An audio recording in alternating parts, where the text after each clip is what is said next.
Where are we going? Where are we going? Where are we going? Where are we going? Where are we going? Wicka, wicka, wicka, wicka, wicka, wicka, wicka, wicka. Where we going? Where we go? Go.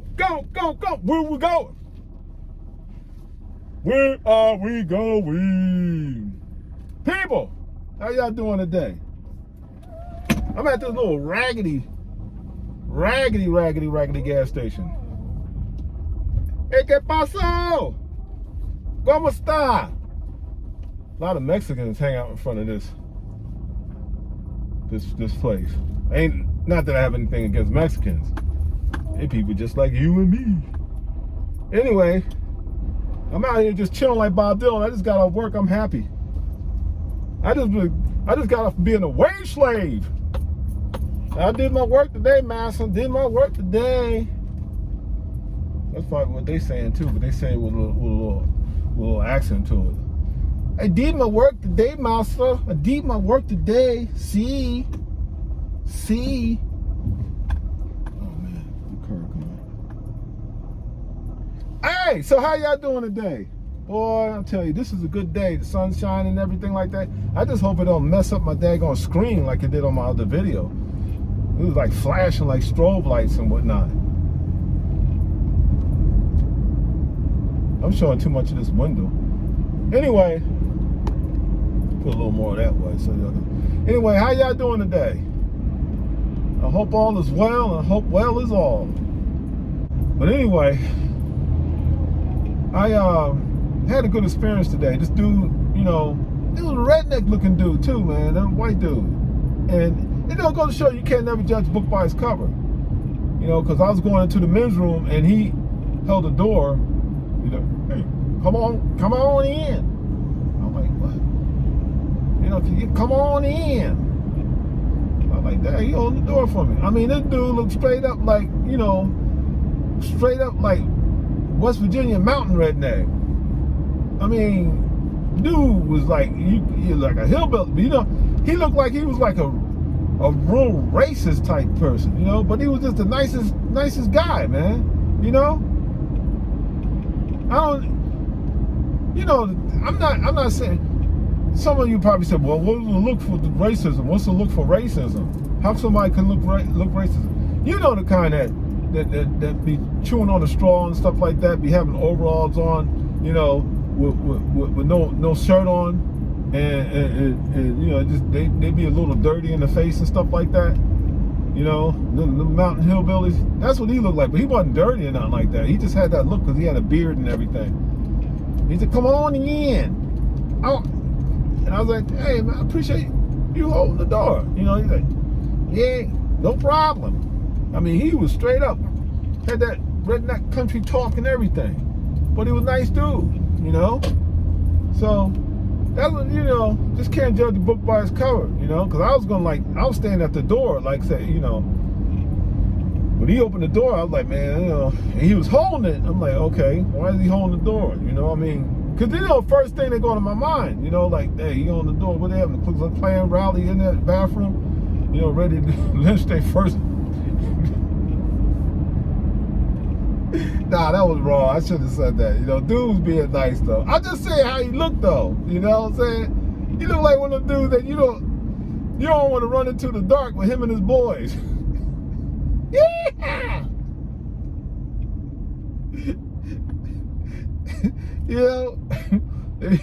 Get him. There he is. Get him.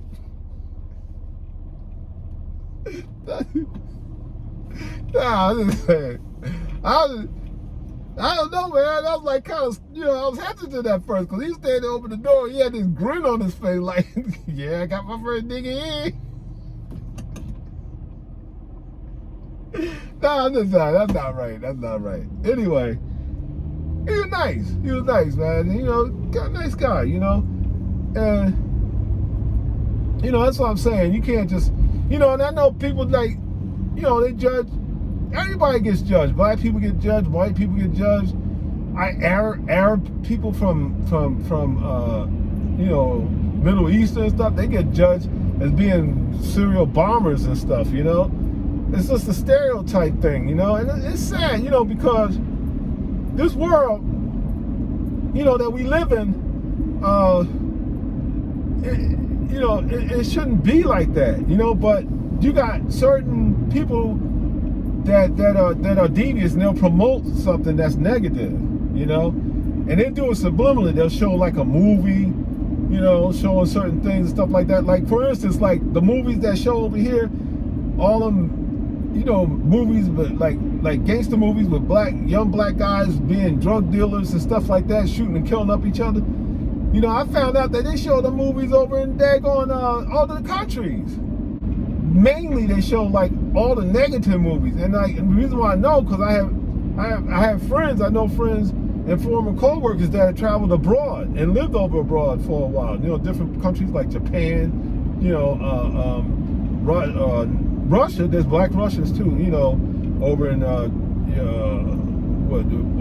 France and stuff like that, you know. And these are like, yeah, man. He said over in Japan, man, they be showing like the gangsters, you know, black gangsters in the hood and stuff, man, showing them killing up each other, and that's like the only, you know, projection they get on black people, you know, is drug dealers. That, you know, that's the kind of, all black people in America are like that, you know.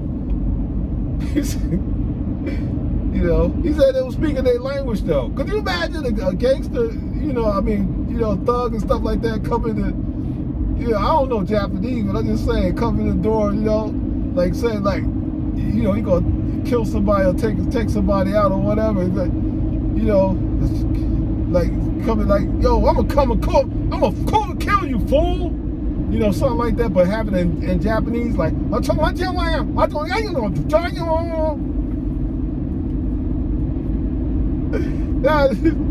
right, no offense to Japanese people, you know. I know y'all listen to this, it don't even sound like, it's like, what the heck is he saying, you know? I mean, it sounds like y'all, the way y'all be talking and stuff, you know. You know, anyway, yeah, you know, I'm just saying, I'm just making a joke as far as when they do the translation, you know. I have friends over there, they said like in France, they said they had the translation, they'd be our shows over here, you know, sitcoms and stuff like that, but they be showing them in their language, you know. Could you imagine Mr. T, you know, talking French, you know, I pity the fool that mess with me, you know, something like that. You'd be like,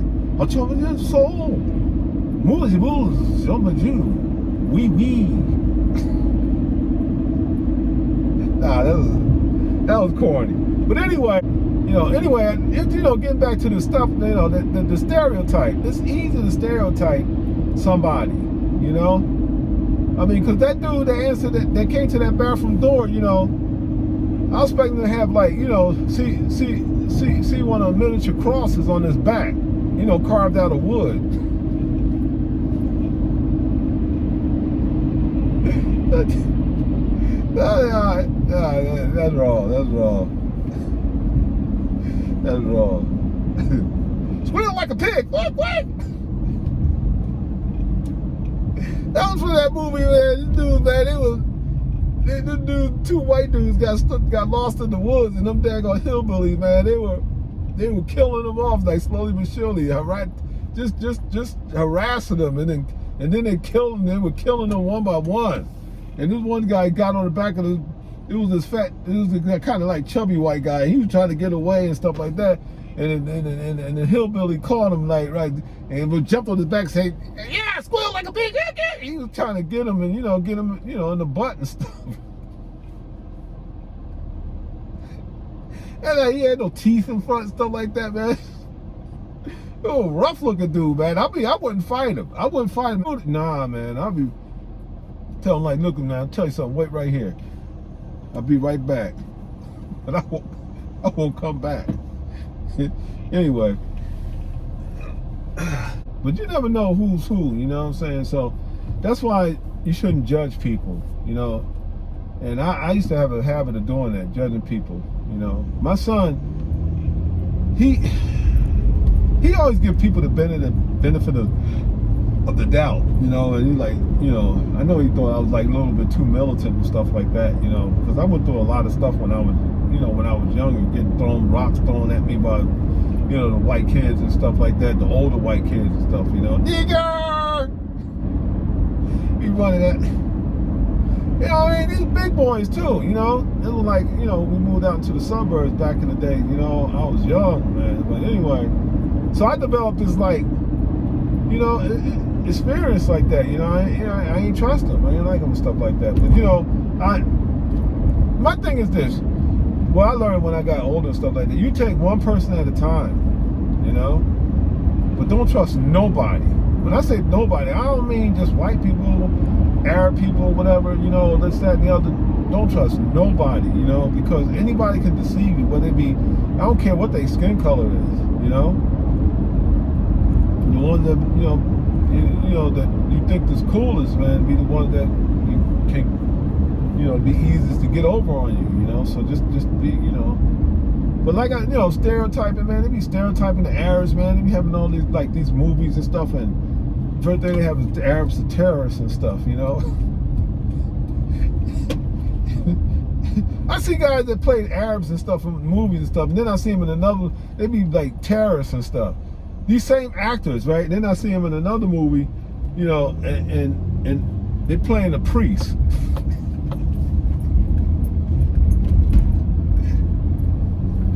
Yeah, go figure. You know, but they fit the description, you know. That's what that's what the police be saying to us when they pull us over and stuff. You fit the description. You know, that let me see your ID. Oh, you don't see I ain't do nothing. You fit the description. Yeah, get out of here. Anyway, the Arab dudes, man, they be getting big time because of 9/11 and all that stuff like that. They be getting big time stereotype, boy. You see them come in, man, you be like, okay, let me watch this guy, you know.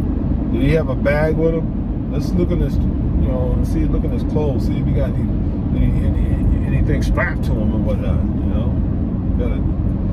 You know, it's fear, man. They promote fear. And I say they, you know, the ones who show these movies and stuff, you know. The movies, man, they they be telling a lot of stuff in movies too, though.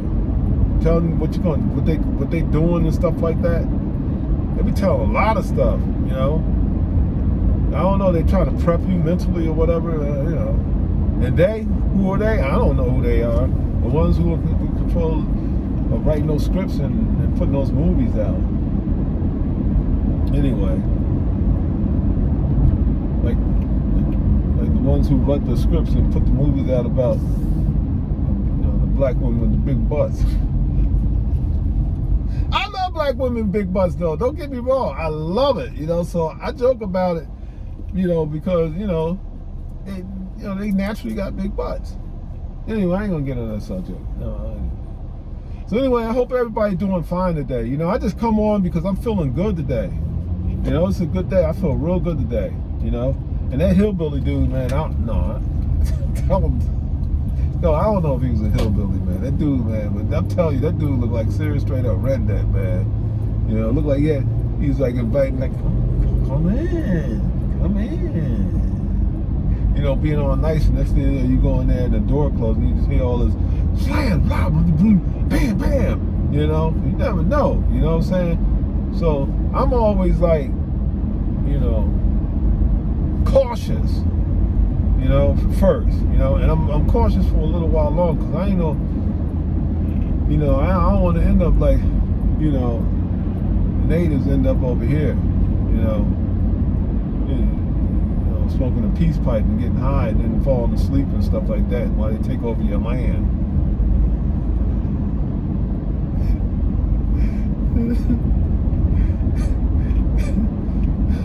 We were the first marijuana smokers in the world.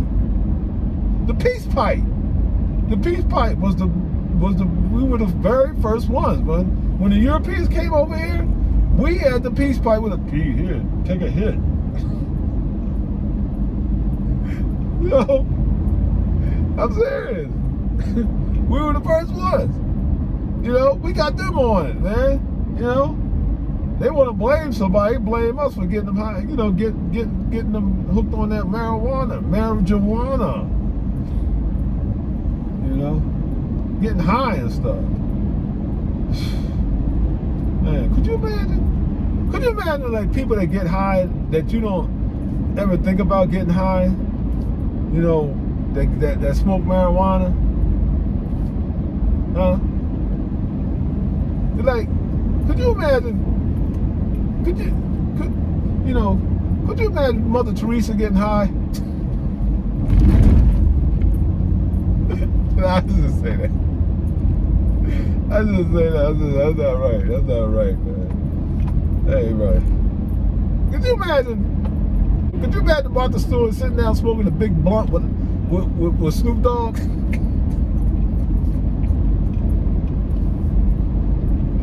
That's probably why she got locked up in the first place. Snoop Dogg got a high, man. Got her hooked on weed. Yeah. Could you imagine?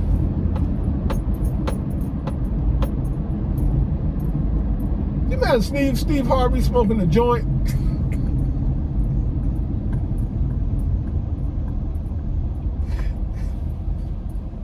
And then he cry. That's why he be crying all the time.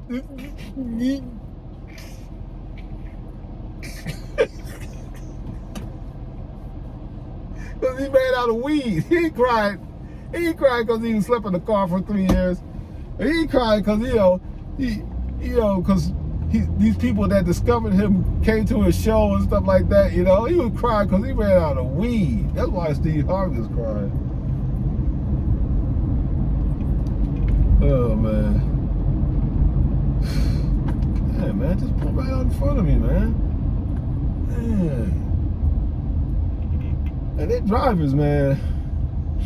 I know I complain about it every time because I be on the road all the time. You know, I'm going somewhere. That's why I'm naming this daggone channels Where Are We Going? Because I'm always going somewhere. You know? And I'll be on the road and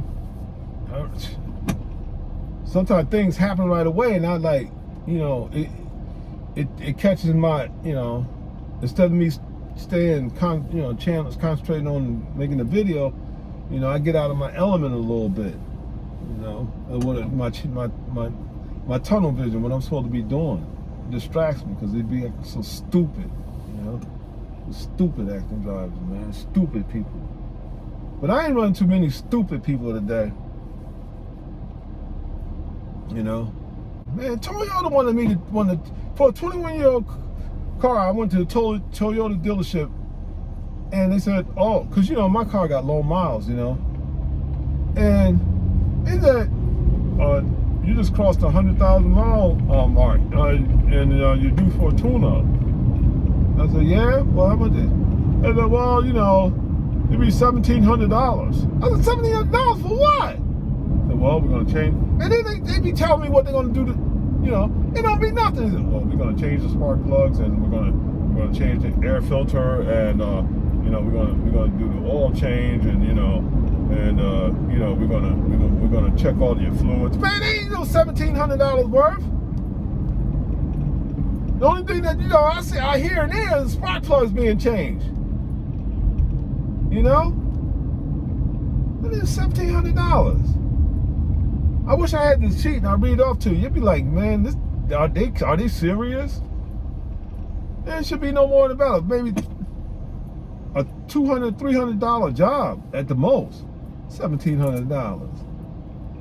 Man, get out of here. I go to a backyard mechanic and a genius. I know some backyard mechanics that are geniuses. They can fix anything.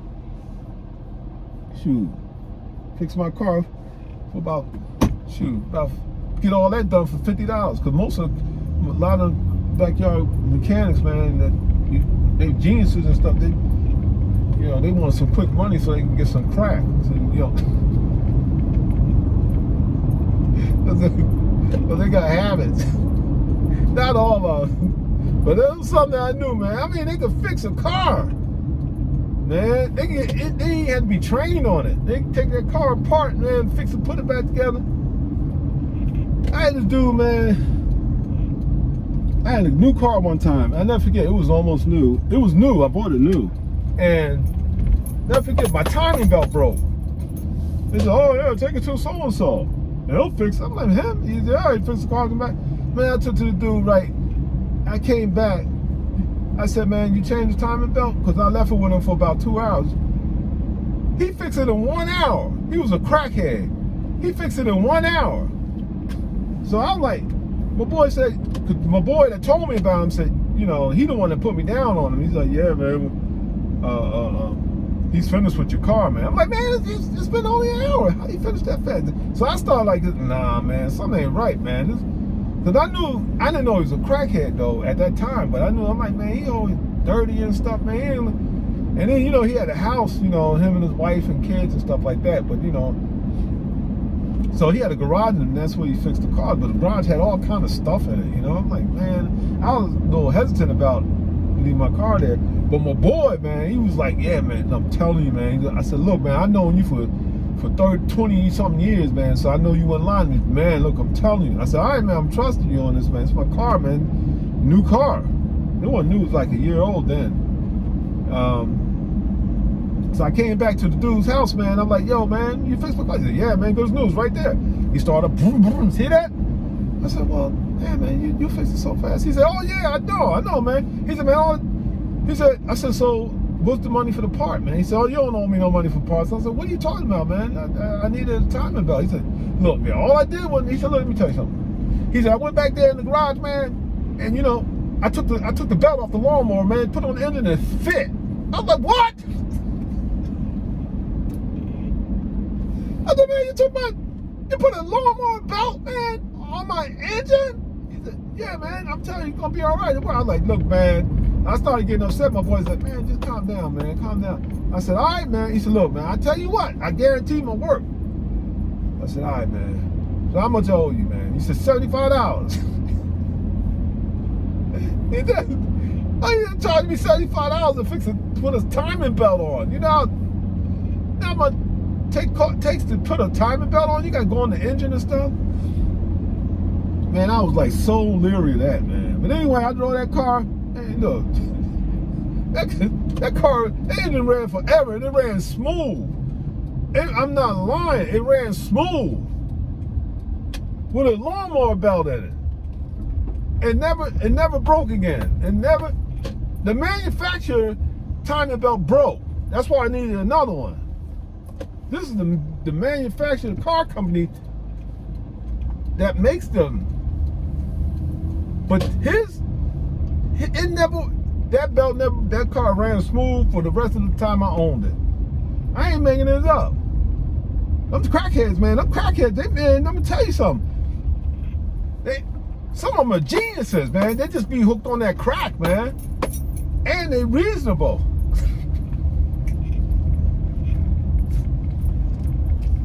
Ain't right, man. Hey, man, I couldn't get more money, man, but you know, I was being cheap anyway. I was like, "Hey, you want 50%? But I got $75. I'm like, "Dang, that's what I get for $75. You get what you pay for." But really, that's what I was thinking after when I picked it up and I first heard he put a lawnmower belt from a lawnmower engine on my car for a timing belt. Well, he fixed it, and that thing ran like a charm for the rest of the time I owned it. Anyway. All right, y'all, look, I'm coming home now. I'm pulling up home, so I'm done with this video. I just want to say this. I wish y'all the best. Wish y'all peace of mind. I hope this video finds y'all peace of mind, good health, and a good state of mind, good health, and all that good stuff. I keep forgetting about the third one I always say. Anyway, that's it. Y'all take care. Peace.